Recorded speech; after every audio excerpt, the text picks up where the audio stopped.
Vamos para a 8ª parte do Freud agora. Página 61. Depois do que já foi dito, preciso apenas tratar em poucas palavras do efeito patogênico, o efeito que gera a doença, da cena primária, aquela que ele viu a relação sexual dos pais, e da alteração que a sua revivescência produziu no desenvolvimento sexual do paciente.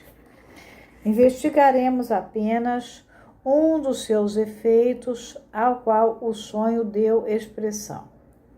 Teremos que esclarecer depois que não foi apenas uma única corrente sexual que se iniciou a partir da cena primária, mas toda uma série delas, e que sua vida sexual foi positivamente fragmentada por essa cena primária. Devemos também ter em mente que a ativação dessa cena, abre parênteses, evitei intencionalmente a palavra recordação, ou ativação. Botar de volta em ação. Ficou ativa, ativou. Teve o mesmo efeito que teria uma experiência recente. Por isso ele não botou recordação. Os efeitos da cena foram protelados, mas esta não perdera entre mentes nada de sua novidade. No intervalo entre a idade de 1 ano e meio e a de 4 anos, descobriremos talvez em que se apoia a razão para supor que produziu determinados efeitos mesmo na época de sua percepção, isto é, a partir de 1 ano e meio de idade. Quando o paciente penetrou mais fundo na situação da cena primária, trouxe à tona os seguintes fragmentos de autoobservação. Para começar, presumiu, conforme disse, que o evento do qual fora testemunha era um ato de violência. Neste consenso, ver artigo de Freud sobre The Sexual Theories of Children, de 1908, da Standard Edition, volume 9, páginas 220 e 21, mas a expressão de prazer que viu no rosto da mãe não se ajustava a esse dado. Foi obrigado a reconhecer que era uma experiência satisfatória. Agora vem uma nota.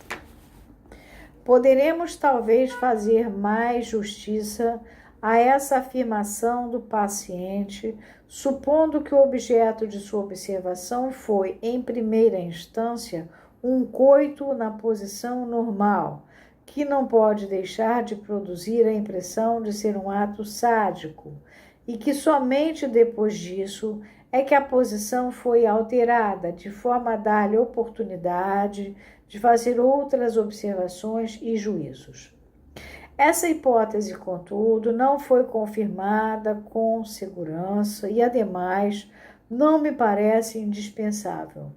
Não devemos esquecer a situação real que está por trás da descrição abreviada dada no texto.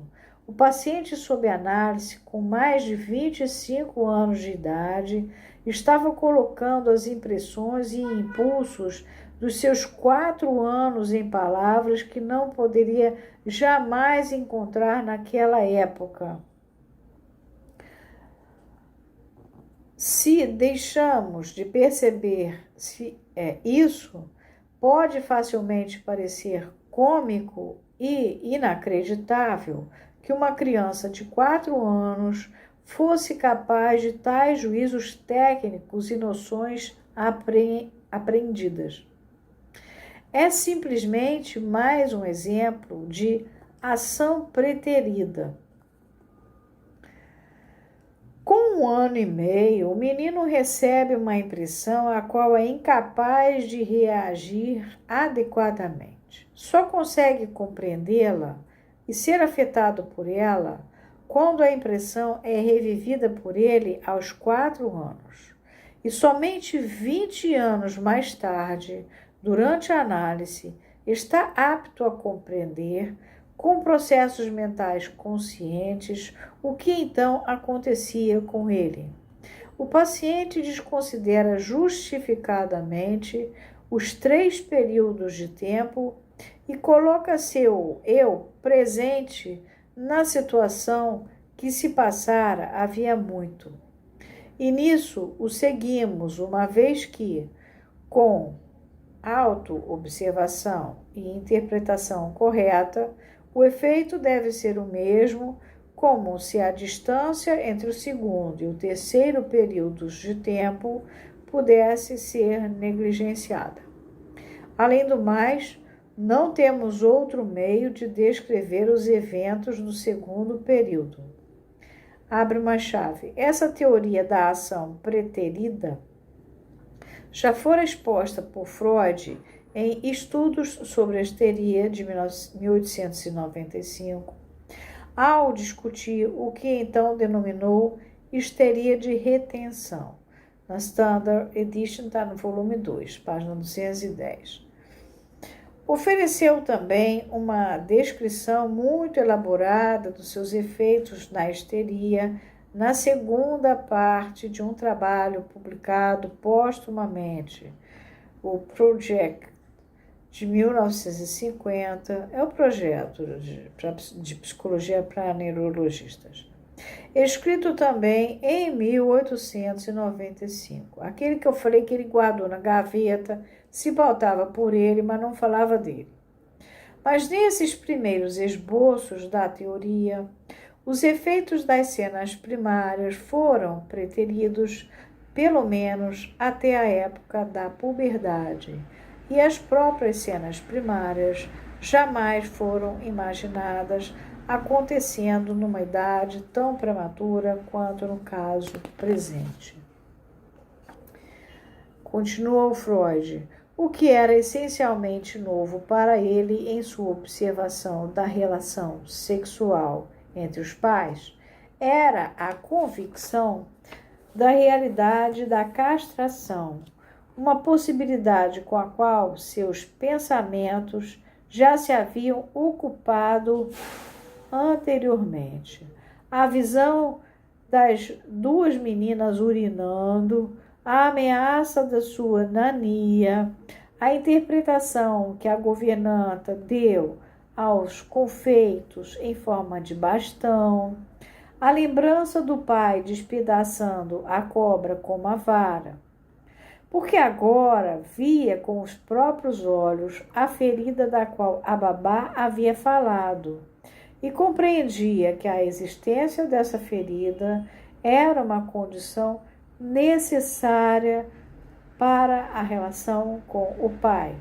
Não podia mais confundi-la com o traseiro, como fizera quando observara as 2 meninas. Nota. Adiante saberemos, na página 99 seguintes, ao investigar o seu erotismo anal, como ele lidou depois com esse aspecto do problema. Parando aqui, essa foi, se eu não estou enganada, a 8ª fase. Foi a 8ª. Que trata exatamente da convicção da realidade da castração. Vocês reparam o respeito com o qual Freud trata de assuntos tão eróticos, né? Sem nenhuma coisa chula, nem descer no nível, nada. Ele lida com a coisa de uma maneira limpa.